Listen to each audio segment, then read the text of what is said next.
साची, वो सब तो हो जाएगा, पर मुझे एक बात बताओ, तुम अपने खाने पीने का तो ख्याल रख पा रही हो ना?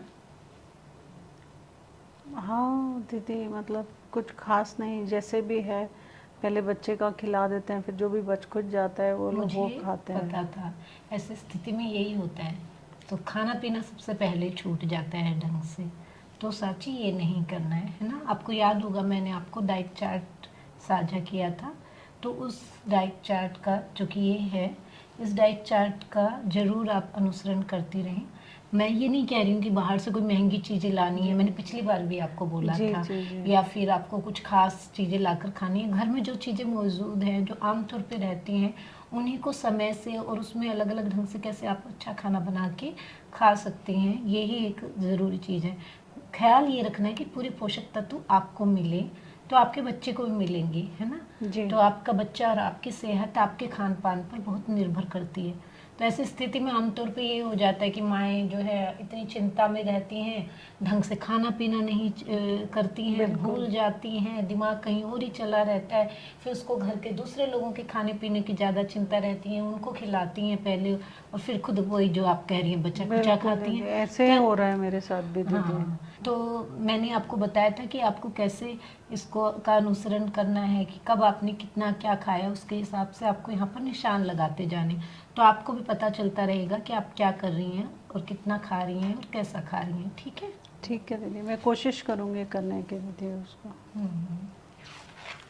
तो साची, जैसा कि हमने बात की थी, तो अभी हम एक बार ये बात और कर लेते हैं, कि याद कर लेते हैं कि पहले माँ जो इस स्थिति में है वो कैसे दूसरी स्थिति में पहुँचती है ना? तो जैसे आप तनाव की स्थिति में हैं, तो इस स्थिति से बदल के कैसे दूसरी स्थिति में पहुँचना है, इस पर हमने बात की है। जी ठीक है, तो जी। अभी आप मुझे बताइए, मैंने आपको क्या बताया, आप इसके लिए क्या कुछ करेंगी? परिवार वालों का सहयोग लेना है दीदी, और विशेषतः अपने पति से बात करनी है कि किस तरह से हम चीज़ों को कर सकते हैं, संभाल सकते हैं, वातावरण को संभाल सकते हैं। और उसके अलावा मुझे अपने खान पान के बारे में बताया है दीदी कि अपने खान पान पर भी विशेष ख्याल रखना है। आपने मुझे एक चार्ट भी दिया जिसका अनुसरण करने के लिए आपने मुझे बोला है, तो वो भी मुझे आपने बोला करने के लिए। तो इस तरह से इस स्थिति में आना मेरे लिए हो जाएगा, मतलब मैं आ सकूंगी इस स्थिति में, ऐसा बताया आपने। ठीक है, तो आपने बिल्कुल अच्छे से, आपको ध्यान है आपको क्या कुछ करना है, जी तो आप इसका अनुसरण जरूर कीजिएगा। जी। और फिर मैं आती हूँ और पता करती हूँ कि आपका भी कैसा चल रहा है, हम जी बात करेंगे। ठीक है? बिल्कुल दीदी, तो बिल्कुल। ठीक है।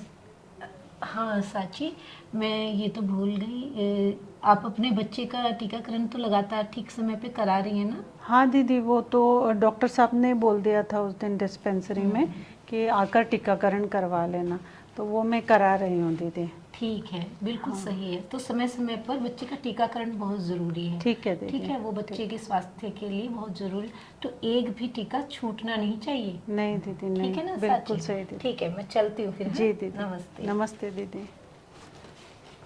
सत्र 11 में हमने सबसे पहले अभिवादन करने के बारे में जाना।